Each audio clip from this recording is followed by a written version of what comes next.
존 비비어가 쓴 관계라는 책에 보면 저자가 목회 사역을 하면서 사탄이 사용하는 가장 치명적이고 간교한 덫이 무엇인지를 깨달았는데, 그것이 무엇이냐면 마음의 상처, 상한 감정이라고 그렇게 말하였습니다.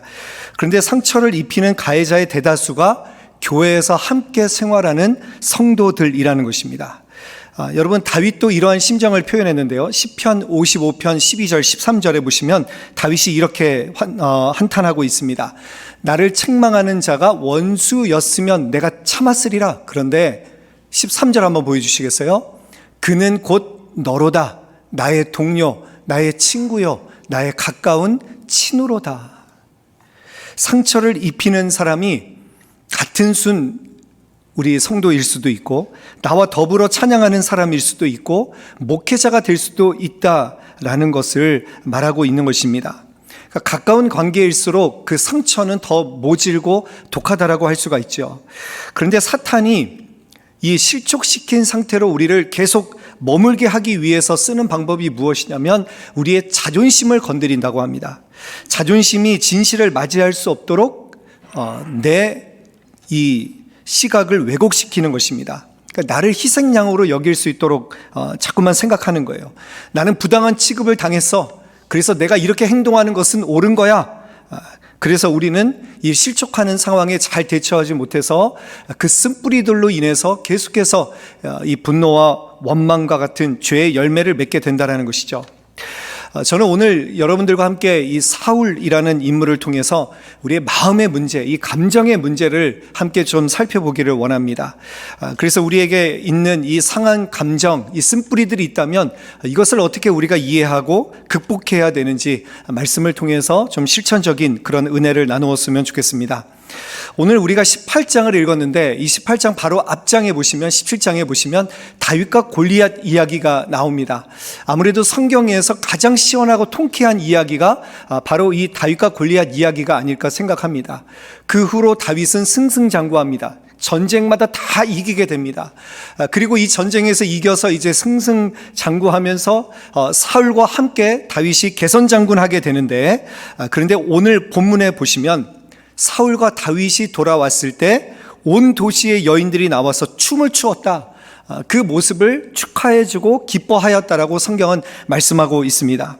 여러분 7절 말씀 한번 볼까요? 7절 함께 읽겠습니다. 여인들이 뛰놀며 노래하여 이르되 사울이 죽인 자는 천천히요 다윗은 만만이로다 한지라. 다들 지금 기뻐서 날뛰고 있는데 이 말을 들은 사울의 반응이 어떤가? 8절 한번 같이 읽어볼까요? 8절 시작. 사울이 그 말에 불쾌하여 심히 노하여 이르되 다윗에게는 만만을 돌리고 내게는 천천만 돌리니 그가 더 얻을 것이 나라 말고 무엇이냐 하고. 사울이 여기서 불쾌하여 심히 노하였다. 이 말은 한마디로 분노하였다라는 것입니다.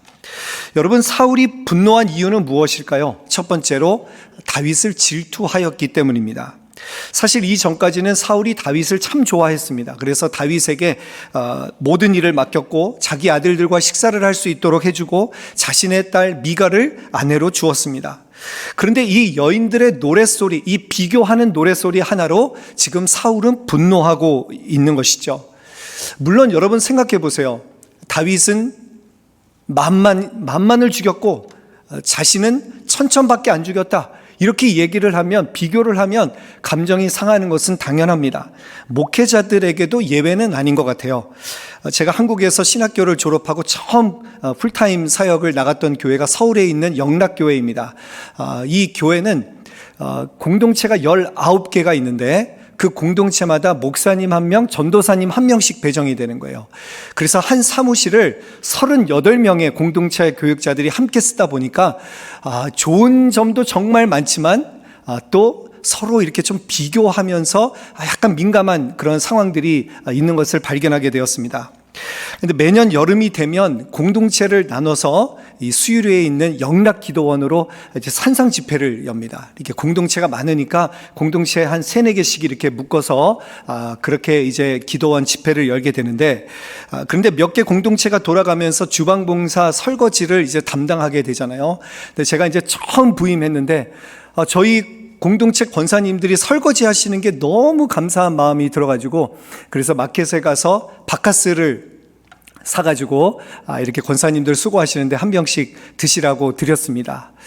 그런데 이제 거기서 끝나면 좋은데, 그 이야기를 이 권사님이 다른 공동체, 이제 설거지하러 오신 권사님한테 이야기를 하신 거예요.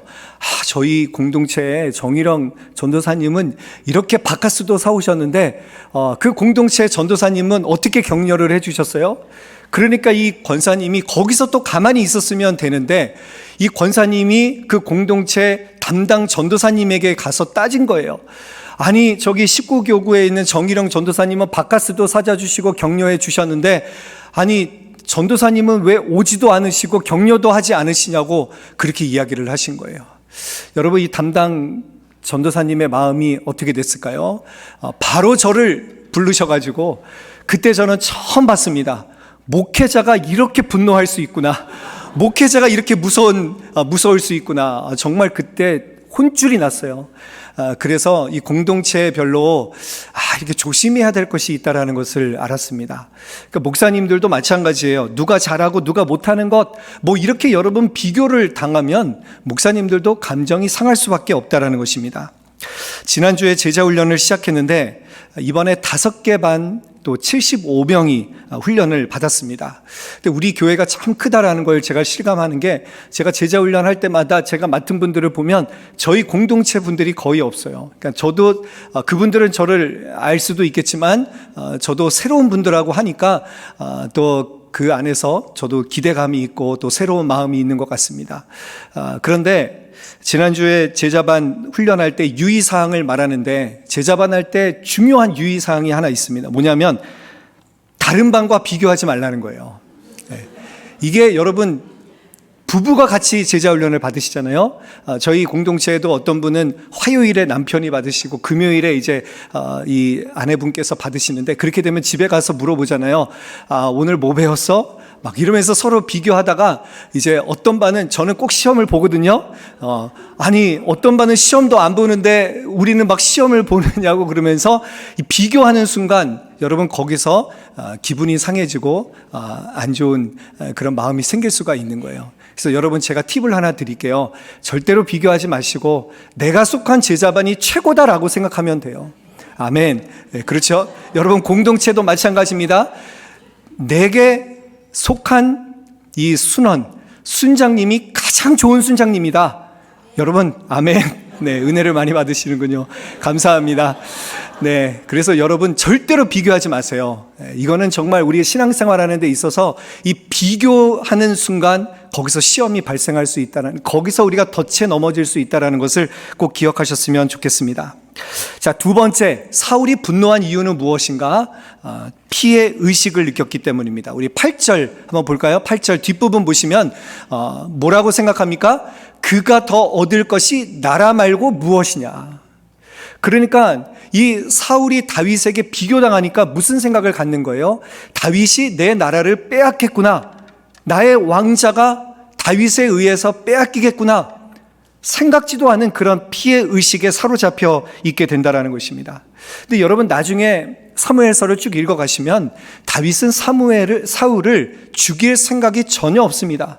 죽일 상황 가운데 있었지만 그러나 그의 옷자락만 뺍니다. 그의 왕위를 빼앗을 생각이 전혀 없었다라는 것이죠. 이 말은 무슨 말입니까? 우리가 분노의 감정을 갖게 되는 것이 오해일 때가 많다라는 거예요. 나의 판단 미스일 때가 정말 많다라는 거예요. 여러분, 나의 판단을 믿지 마십시오. 이런 말 들어보셨습니까? 독수리가 새 왕이 된 이유는 참새가 갖고 있지 않은 넓은 시야를 확보했기 때문이라고 합니다. 여러분, 생각해 보세요. 날카로운 부리와 발톱이 있지만 그것 때문에 독수리가 왕이 된 것이 아니라 독수리에게 있는 그 넓은 시야, 참새가 갖고 있지 않은 그 넓은 시야를 통해서 새 왕이 되었다라는 거예요. 자, 그렇다면 우리는 좀 더 크게 봐야 돼요. 좀 더 넓게 생각해야 돼요. 누군가 나를 비교해도 그럴 수 있지. 그 사람이 뭔가 나를 해하려고 하는 게 아니구나. 그 사람이 나를 비교하려고 하는 것이 아니구나. 우리는 거기서 좀 더 넓은 시각을 가질 수 있어야 돼요. 오늘 본문에도 보십시오. 6절 말씀 다시 한번 볼까요? 6절. 여러분 거기 노란색 글씨를 보세요. 여인들이 나와서 노래하며 춤추며 소고와 경찰을 가지고 누구를 환영합니까? 왕 사울을 환영하는 거예요. 물론 숫자에서는 비교가 당하지만 그러나 이 여인들은 왕 사울을 노래하고 있는 것입니다. 그러니까 이 노래의 의미는 무엇인가? 사울과 다윗이 얼마나 멋진 팀을 이루었는가? 이제 그것을 기뻐하면서 춤추며 노래하고 있는 거예요. 그러니까 다윗은 부하입니다. 사울의 부하입니다. 그러니까 다윗의 영광은 곧 사울의 영광이고 사울의 승리가 된다라는 것을 우리는 기억할 수 있어야 됩니다. 또 보십시오. 사무엘상 9장 2절 한번 볼까요? 같이 한번 읽어보겠습니다. 시작. 기스에게 아들이 있으니 그의 이름은 사울이요 준수한 소년이라. 이스라엘 자손 중에 그보다 더 준수한 자가 없고 키는 모든 백성보다 어깨 위만큼 더 컸더라. 정말 여러분 상상이 되십니까? 저하고는 다른 부류의 사람입니다. 키가 저보다 얼굴 하나는 더 큰 사람이라는 것이죠. 여러분 키 큰 사람을 보면 어떤 생각이 들어요? 제가 어렸을 때 키가 커야 된다라는 생각이 있었으면 밥을 더 열심히 잘 먹었을 텐데 후회가 됩니다. 그래서 저희 아들에게 열심히 밥을 먹으라고 하지만 아들은 그걸 몰라요. 그런데 키가 큰 사람을 보면 우리는 괜히 부러워지고 주눅이 드는데 오히려 사울이 자기보다 한참 어린 자기하고는 비교도 안 되는 목동 이새가 이 아들들을 보면서 다윗은 인정하지 않았던 그런 아들을 보면서 그런 다윗을 보면서 그 말 한마디로 비교하고 있다라는 것입니다. 그것 때문에 피해 의식을 갖고 있다라는 것이죠. 여러분 어떻게 됐을까요? 결국 이 분노의 감정을 컨트롤하지 못하니까 어떤 결과가 나타나는가? 9절 말씀을 보겠습니다. 9절 같이 한번 읽겠습니다. 시작. 그날 후로 사울이 다윗을 주목하였더라.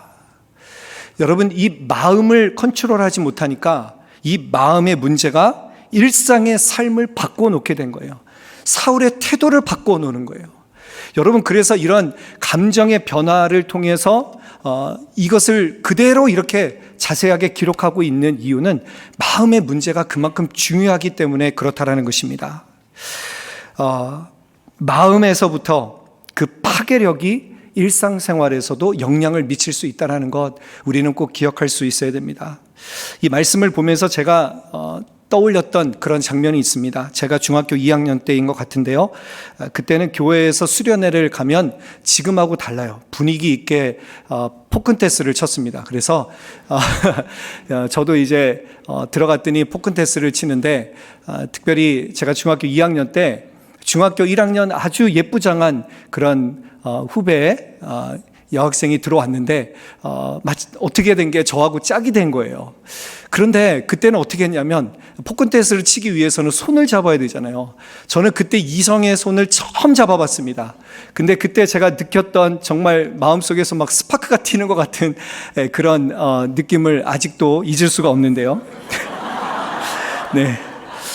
그런데 그렇게 되다 보니까 이 짝사랑을 하게 됐어요. 그래서 그 여학생을 좋아하는 마음이 생겨서 이제 화이트데이가 가까우니까 이 여학생의 고백을 해야 되겠다. 그래서 이제 편지를 쓰고 정성스럽게 막 마음을 담아서 그리고 사탕을 준비해서 정성스럽게 포장해서 이제 교회 가서 이 여학생에게 주려고 했습니다.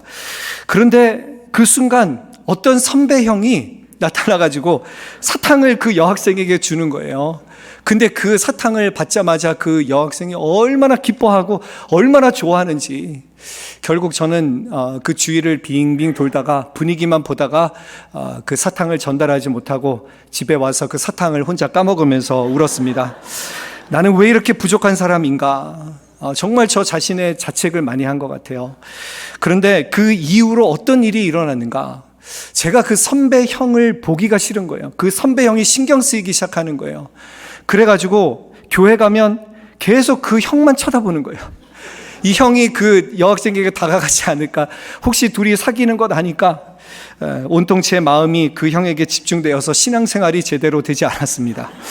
지금 생각해 보면 거절당하더라도 용기 있게 고백을 했으면 되는 거지. 참 쓸데없는 감정 소비를 많이 했다라는 생각이 듭니다. 물론 그 여학생이 지금 제 아내는 아닙니다. 전혀 상관이 없습니다. 여러분, 우리는 이 분노의 감정을 갖게 되면 이 감정이 파괴력이 있다는 것을 우리는 기억해야 돼요. 본문 11절 말씀을 한번 또 볼까요? 11절 한번 읽어보겠습니다. 시작. 그가 스스로 이르기를 내가 다윗을 벽에 박으리라 하고 사울이 그 창을 던졌으나 다윗이 그의 앞에서 2번 피하였더라. 이 분노의 감정을 다스리지 못하니까 어떻게 됩니까? 스스로 이르기를 다윗을 벽에 박으리라, 창을 던지게 됩니다. 또 12절 말씀을 볼까요? 12절 한번 읽어보겠습니다. 시작. 여호와께서 사울을 떠나 다윗과 함께 계심으로 사울이 그를 두려워한지라. 이 두려움에 휩싸여 가는 거예요. 자기 자신을 컨트롤하지 못하니까 병들어가고 있다는 것입니다. 그래서 성경은 뭐라고 말씀하는가? 잠언 4장 23절 같이 한번 읽어보겠습니다. 시작. 모든 지킬 만한 것 중에 더욱 내 마음을 지키라. 생명의 근원이 이에서 남이니라. 마음을 지켜야 된다는 거예요. 또 에베소서 4장 26절 한번 읽어볼까요? 시작. 분을 내어도 죄를 짓지 말며 해가 지도록 분을 품지 말고. 화가 나는 것은 당연한 인간의 반응이에요. 여러분, 화가 나지 않을 수가 없어요. 그러나 그 분이 나도 죄를 짓지 말고 해가 지도록 분을 품지 말라고 성경은 분명히 교훈하고 있습니다. 그 다음 27절 말씀 볼까요? 같이 한번 읽어보겠습니다. 시작. 마귀에게 틈을 주지 말라. 여러분, 화를 품으면 마귀가 틈을 타는 거예요. 내가 화를 참지 못할 때, 내가 그 분을 계속 가지고 있을 때 우리는 마귀의 밥이 된다는 것을 꼭 기억하셨으면 좋겠습니다. 그래서 이 감정의 문제가 참 중요하기 때문에 우리는 이 감정의 문제를 어떻게 다스려야 될 것인가? 여러분, 그리스도인에게 있어서 이 감정을 어떻게 다스리는가? 이것이 참 중요한 문제입니다. 사울의 죄가 무엇입니까? 그 분노가 문제가 아니에요. 그 분노의 감정을 다스리지 못했다라는 것에 바로 사울의 죄가 있다라는 것을 꼭 기억하셨으면 좋겠습니다. 우리는 바깥의 시대에 살아가고 있다라고 이야기를 합니다. 존재의 중심이 내면에 있는 것이 아니라 밖에서 일어나는 현상에 초점이 맞춰져 있습니다. 그래서 내 마음이 굳게 세워지지 못하면 우리는 세상의 영향을 많이 받게 됩니다. 누가 나쁜 얘기 한마디 하면 그 말 한마디 집에 가서 묵상하고 또 묵상합니다. 여러분에 대해서 나쁜 얘기 들은 거 한마디도 빼놓지 않고 다 기억하시지 않습니까? 제가 그렇습니다. 근데 성경 말씀은 그렇게 외우라고 그때는 외우는 것 같지만 나중에 시간 지나면 다 까먹는 것 같아요. 이게 우리의 현실이라는 거예요. 여러분, 마음은 움직이는 대로 사는 게 아니에요. 눈에 보이는 대로, 귀에 들리는 대로 그렇게 마음을 갖는 것이 아니라는 거예요. 그리스도인은 그 마음을 다스릴 수 있는 사람입니다. 우리의 육신은 굳어진 습성을 좋아합니다. 그래서 변화를 싫어합니다. 분노도 습관이다라는 책이 있는데요, 거기에 보면 이 우리 뇌는 익숙한 것을 좋아해서 한번 분노하게 되면 그 분노하는 감정을 기억한다라는 거예요. 그래서 그 상황에 맞닥뜨리게 될 때 우리 뇌에서 분노하게끔 그런 신호를 보내게 된다라는 거예요. 그러니까 분노도 습관이라는 것이죠. 여러분, 만일 죄를 지을 수 있는 확실한 방법이 있습니다. 죄짓기 세미나를 열어보신다고 한다면 그 세미나에 참석하지 않아도 돼요.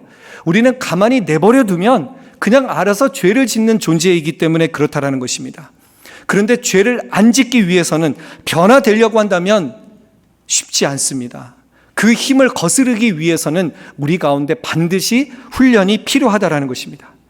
여러분, 제가 여러분에게 훈련이 필요하다라고 말씀을 드렸는데 이 말에 동의하시는 분도 있겠지만 부담을 갖고 피하려고 하시는 분들이 계실 것입니다. 제가 예를 한번 들어볼게요.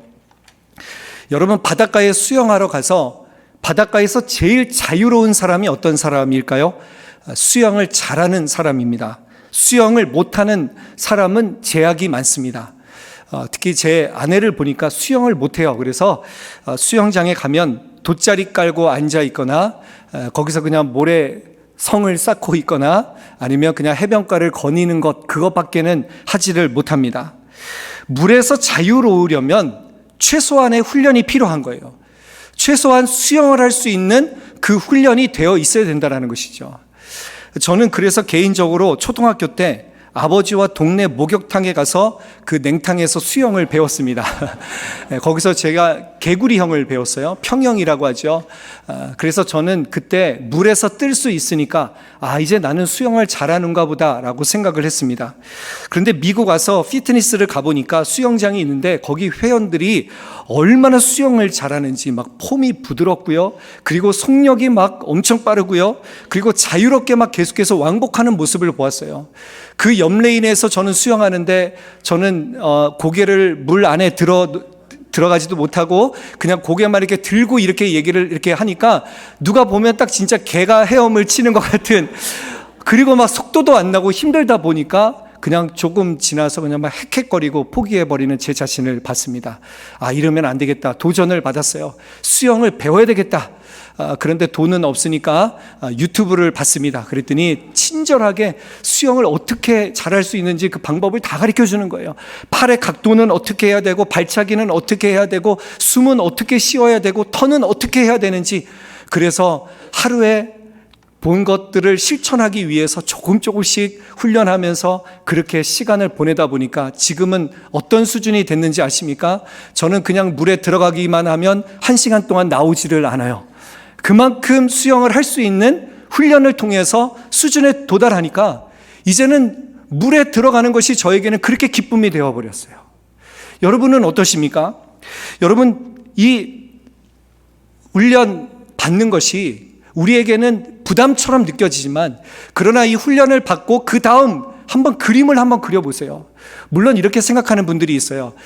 목사님, 수영 안 하면 어때요? 수영 못하는 사람들도 많은데. 그러면 누구 손해예요? 자기 손해입니다. 여러분, 영적인 훈련도 마찬가지입니다. 영적인 훈련도 이 훈련을 통해서 얻어질 좀 더 큰 그림을 볼 수 있어야 됩니다. 우리 신앙생활에서 그래서 적용을 해보면 반드시 훈련이 필요합니다. 그런데 어떤 분은 또 이렇게 얘기를 하세요. 목사님, 훈련이 뭐가 필요합니까? 그냥 교회 다니면 되고, 저는 믿음으로 구원받았어요. 믿음으로 구원받았기 때문에 저는 훈련이 필요 없습니다. 이렇게 얘기하시는 분들이 있어요. 근데 여러분, 곰곰하게 생각해 보세요. 이런 분들은 하나님이 주신 그 구원의 은혜를 값싼 은혜로 만들어 버릴 위험이 있다는 거예요. 교회가 오직 은혜, 오직 믿음만 강조하니까 우리가 두렵고 떨림으로 이루어 가야 될 그 구원, 그 영적인 훈련을 우리는 잃어버렸다는 것입니다. 지난주 담임 목사님 설교를 듣다가 제가 참 은혜 받은 구절이 있어요. 이 사도 바울에 대해서 계속 설명하고 계시잖아요. 고린도전서 15장 10절 말씀입니다. 우리 같이 한번 읽어보겠습니다. 시작. 그러나 내가 나된 것은 하나님의 은혜로 된 것이니 내게 주신 그의 은혜가 헛되지 아니하여 내가 모든 사도보다 더 많이 수고하였으나 내가 한 것이 아니요 오직 나와 함께 하신 하나님의 은혜로라. 아멘. 이 사도 바울은 강권적인 역사에 의해서 회심했지만, 그러나 사도 바울은 그 은혜가 너무나 값지기 때문에 남들보다 더 많이 수고하였다라는 거예요. 저는 이 교육관에 올 때마다 기분이 좋아요. 왠지 아세요? 교육관에 사회를 보거나 하면 나갈 때 저희 아이들을 만나요. 제가 이렇게 인사를 하면 저희 아이들이 꼭 와서 이렇게 저를 툭툭 쳐요. 근데 지난번에 오늘도 인사를 했는데, 지난번에 이렇게 저희 아이가 제가 인사하는 모습을 보더니 저를 툭툭 치면서 이렇게 인사를 했는데, 집에 가서 제가 물어봤어요. 야, 아빠가 이렇게 열심히 인사하는 거 보니까 정말 자랑스럽지 않냐? 그랬더니 아빠 너무 불쌍해 그러는 거예요. 이 아이가 제가 인사하는 모습이 그렇게 이 아이의 눈에는 불쌍하게 보인 거예요. 근데 여러분 생각해 보세요. 목사는 목양을 하기 때문에 여러분들에게 인사를 기쁨으로 할 수 있지만, 그러나 우리 교회에서 안내하시는 우리 집사님들 보면 정말 이분들이 왜 정말 모르시는 분들이잖아요. 근데 이렇게 열심으로 인사하시고 또 주차 안내하시는 것을 보면 저는 이분들에게 하나님께서 주신 은혜가 더 값지기 때문에 이렇게 수고하는 것 아닌가. 여러분, 그래서 이런 분들 보실 때마다 정말 더 많이 수고하고 있구나. 나도 그런 섬김의 자리로 나아갈 수 있는 도전이 될 수 있기를 바랍니다. 여러분 꼭 기억하세요. 사도 바울은 로마서에서 오직 의인은 믿음으로 말미암아 살리라 선포하지만 그의 삶은 예수 그리스도를 따라가기 위해서 치열한 삶을 살았습니다. 철저히 자기를 부인하고 내가 가진 모든 자랑거리를 배설물로 여기고 나를 쳐서 주님 앞에 복종하는 삶을 살았다라는 것이죠. 그래서 우리가 정말 주님 앞에 나아가기 위해서는 이 훈련이라는 것이 필요하다라는 것입니다. 영어 단어에 decide라는 말이 있습니다. 결정하다라는 뜻이죠. 근데 앞에 그 D라는 말이 무엇을 떨어뜨린다라는 뜻이 있습니다. 그러니까 내가 하나님께 나아가는데 자꾸만 나를 올가매고 있는 그런 복잡한 것들, 나의 우선순위를 다 떨궈버린다라는 뜻이 있는 거예요. 그러니까 여러분, 말씀을 통해서 결단하는 것은 무엇입니까? 하나님께서 나의 우선순위시다라는 것을 우리가 결단하면서 나의 삶의 우선순위가 되지 못하는 것들을 우리는 버릴 수 있어야 됩니다. 가만히 내버려 두면 지난주 담임 목사님 말씀처럼 하나님의 진노는 내버려 두는 거예요. 우리의 정욕과 욕심과 성실한 마음대로 내버려 두사. 그러나 하나님의 은혜는 무엇입니까? 그 마음을 내버려 두지 않고 간섭하는 거예요. 성령의 빛의 침투로 간섭해 주시고 나를 깨닫게 하시고 내가 주님 앞에 더 헌신된 자로 나아가는 것, 이것이 바로 하나님의 은혜라는 것을 우리 모두가 기억하셨으면 좋겠습니다. 여러분, 우리의 마음은 가장 치열한 영적 전쟁터입니다. 여러분의 마음을 누가 점령하고 있습니까? 여러분, 한번 내 자신을 한번 찬찬히 들여다보세요. 우리에게 돈도 중요하고 사랑도 중요하고 일도 중요하고 건강도 중요하고 자식도 중요하지만, 그러나 우리가 그리스도인이라고 한다면 하나님께서 내 마음의 중심이 되도록 우리는 내 본성을 거슬러 가면서 훈련의 자리로 나아가야 된다는 것입니다. 한번 적용해 볼까요? 기도가 중요합니다.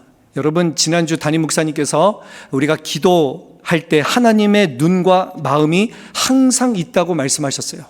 그래서 이 말씀을 듣고, 그래, 기도가 중요하구나, 기도를 하려고 하는데 이제 할 일 다 하고 퇴근해서 기도하려고 했더니 어떻게 됩니까? 슬슬 피곤해지기 시작합니다.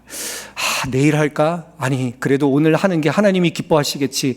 그런데 기도하려고 하니까 너무 졸린 거예요. 그래, 안 하는 것보다는 누워서 기도하자 라고 생각하고, 여러분, 그 순간 누워서 하나님 이렇게 부르는 순간 어떻게 될까요? 우리는 그 순간 바로 꿈나라로 들어가게 됩니다. 이 말은 무슨 말입니까? 의지만으로 되지 않아요.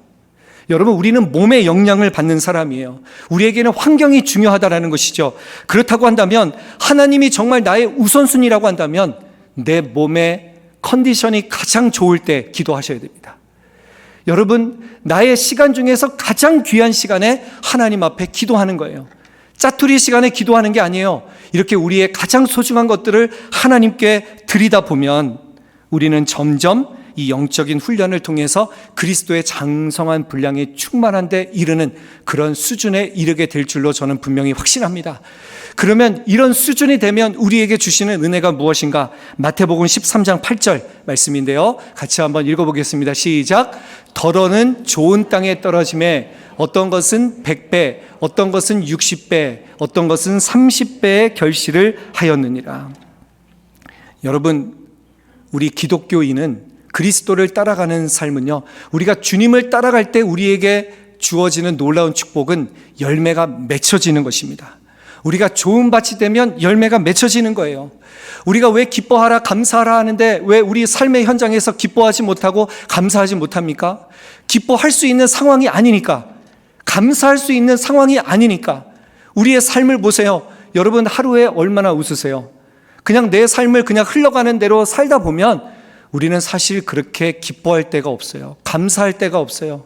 그러나 우리가 하나님이 내 중심이 되시고 내가 이 영적인 훈련을 통해서 좋은 밭으로 그렇게 성장해 가면 어떻게 될까요? 모두가 기뻐하지 못하는 상황인데 남들이 보지 못하는 희망을 발견하고 기쁨이 생겨나게 됩니다. 모두가 다 불평하고 원망하고 있는데 나는 거기서 감사할 수 있는 마음이 생겨나게 돼요. 이것은 성령님께서 우리에게 주시는 마음이라는 거예요. 여러분, 그런데 그 성령님이 나에게 역사하지 못하도록 나의 우선순위, 나의 욕심, 그것들이 나를 막고 있는 것은 아닌지 이 시간 우리 자신을 돌아보게 되기를 바랍니다. 오늘 설교 제목이 타임아웃입니다. 여러분, 타임아웃이라는 말은 특별히 농구 경기를 볼 때 타임아웃을 외치고 이 감독이 작전 지시를 내리거나 아니면 선수들이 잠깐 그런 쉬는 시간으로 쓰이는 말입니다. 그런데 이 말이 한국에서 수술실에서도 공식적인 용어로 쓰인다고 합니다. 환자를 마취하고 수술 준비를 마친 다음에 절개를 하기 전에 모두가 그 분주한 움직임을 멈추는 것입니다. 타임아웃 하면 모두가 다 멈춰서 그 시간에 환자 이름을 다시 확인하고 예정된 수술 부위를 점검하는 그런 시간을 갖는다라는 거예요. 아무리 바쁘고 정신없는 상황이라도 타임아웃을 외쳐야 되는 거예요. 우리 아이들에게도 마찬가지잖아요. 여러분, 타임아웃 훈련법이라고 있습니다. 그래서 아이들이 막 싸울 때 타임아웃을 외치고 격리시켜서 자기 자신의 그런 시간을 갖도록, 분을 멈추는 시간을 갖는 것이죠. 우리 신앙생활에도 이 타임아웃이 필요한 것 같아요. 이 세상에서 보이는 대로 들리는 대로 정신없이 살아가다가 우리는 그렇게 되면 결국에는 내버려 둠을 당하게 됩니다. 그 안에서 우리는 계속해서 죄악으로 나가게 되지만, 그러나 여러분, 그때마다 타임아웃을 외치는 거예요. 이 세상은 분노로 가득 차 있습니다. 사단이 뿌려놓은 덫으로 가득 차 있습니다. 가만히 있다가는 우리는 그 덫에 넘어질 수밖에 없다라는 것이죠.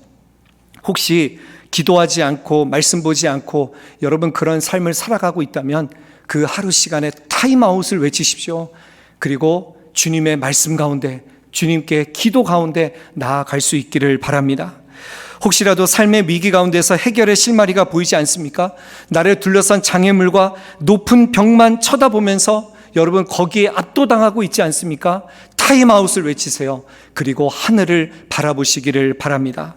로마서 8장 6절 말씀 한번 볼까요? 로마서 8장 6절 같이 한번 읽어보겠습니다. 시작. 육신의 생각은 사망이요 영의 생각은 생명과 평안이니라. 육신의 생각은 사망이지만 영의 생각, 이 영의 생각은 생명이라고 했습니다. 감정이 나의 생각을 지배하지 않도록 여러분 이 영의 생각이 나의 감정을 지배할 수 있도록 그렇게 훈련해 가는 것입니다. 부부간에도 마찬가지입니다.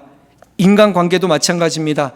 여러분 감정이 치닫았을 때 우리는 거기서 타임아웃을 외칠 수 있어야 됩니다. 21세기의 가장 훌륭한 목사님으로 존경받는 빌리 그레함 목사님 계시죠? 아시죠, 여러분? 그런데 그 사모님에게 어떤 기자가 와서 물어보았습니다. 사모님, 그렇게 훌륭한 목사님과 평생 사셨는데 이혼 생각을 해본 적이 없습니까? 그랬더니 이 사모님이 이렇게 대답하셨어요. 이혼은 생각해 본 적이 없는데 살인은 생각해 본 적이 있습니다. Divorce? No. Murder? Yes. 여러분 위안이 되지 않습니까? 2부에서는 제가 이 얘기를 드리니까 앞에 계신 어떤 분이 주여 그러시더라고요. 여러분 이렇게 훌륭한 목사님도 사모님도 이렇게 부부간에 다른 환경에서 자라왔기 때문에 쉽지 않은 삶을 살아갔지만 하물며 우리겠습니까? 하물며 우리가 이렇게 감정 컨트롤이 잘 안 되는 것 당연하다라는 것입니다. 제가 한국에 있는 이 정혜영 씨 부부라고 있는데 이분들의 기사를 제가 한번 읽어봤는데 이분들은 모범적인 생활과 선행으로 많은 존경을 받는 연예인들입니다. 그런데 이 부부가 웬만하면 잘 싸우지 않는다라는 거예요. 그래서 기자가 물어봤어요. 어떻게 부부싸움을 안 합니까? 그랬더니 이 부부가 몇 가지 원칙을 세웠대요. 이분들이 크리스찬이에요. 그래서 이 말씀의 은혜를 받고 이 부부끼리 같이 좀 이렇게 합의를 한 게 몇 가지가 있다라는 거예요. 그런데 그중 하나가 무엇이냐면 오늘이 마지막이라고 생각하며 살자.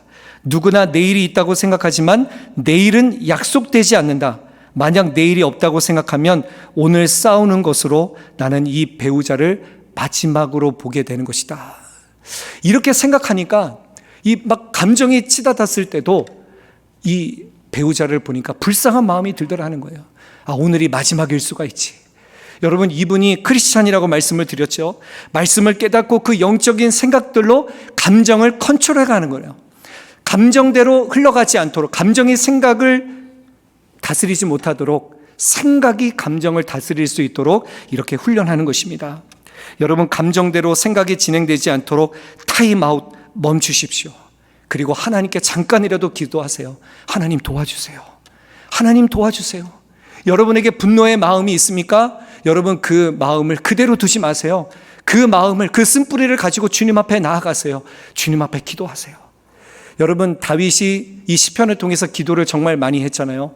근데 다윗의 시편을 읽어보다 보면 저주 시편도 있어요. 정말 그 사람이 너무 미워서 막 그 사람을 저주하는 그런 내용도 있어요. 그러나 그렇게 저주하다가 성령께서 다윗의 마음을 바꾸십니다. 결국에는 그 시편이 찬양으로 바뀌어지는 게 되어지는 것이죠. 우리 시편 51편 10절 한번 읽어볼까요? 시편 51편 10절 같이 한번 읽어보겠습니다. 시작. 내 안에 정직한 영을 새롭게 하소서. 아멘. 여러분, 다윗도 분노하고 다윗도 죄를 지었습니다. 그러나 다윗이 사울과 차별되는 점이 무엇입니까? 다윗은 나단 선지자의 말을 들었습니다. 하나님의 말씀을 들었습니다. 그 하나님의 말씀을 통해서 다윗의 생각이 변화되고 다윗의 분노가 풀어지고 다윗은 하나님의 사람으로 변화되었다라는 것입니다. 주일은 예배를 통해 말씀을 통해서 깨달음을 얻고 다시 하나님이 원하시는 방향으로 방향을 재설정하는 시간입니다. 그리고 여러분, 평일의 삶은 하나님의 말씀으로 이 영의 생각으로 깨달은 진리를 가슴으로 살아내기 위해 힘쓰는 시간입니다. 저는 여러분들을 축복합니다. 여러분, 내 안에 쓴뿌리들 그대로 두지 마시고 그 쓴뿌리들을 주님 앞에 가지고 나아가십시오. 하나님, 나에게 주님의 마음을 허락하여 주십시오. 주님 앞에 기도하며 보이는 대로, 그렇게 들리는 대로 살아가는 삶이 아니라 나의 굳어진 나의 습성을 훈련을 통해서 변화시키시고, 그리고 하나님께서 나의 우선순위이십니다. 하나님이 나의 모든 것이 되십니다. 이렇게 하나님의 은혜 안으로 깊이 들어가 성령님께서 역사하시는 좋은 밭으로 그렇게 성장해 가시고 그리스도의 장성한 분량에 충만한 저와 여러분들의 삶이 되시기를 주님의 이름으로 간절히 축원합니다. 같이 기도하겠습니다.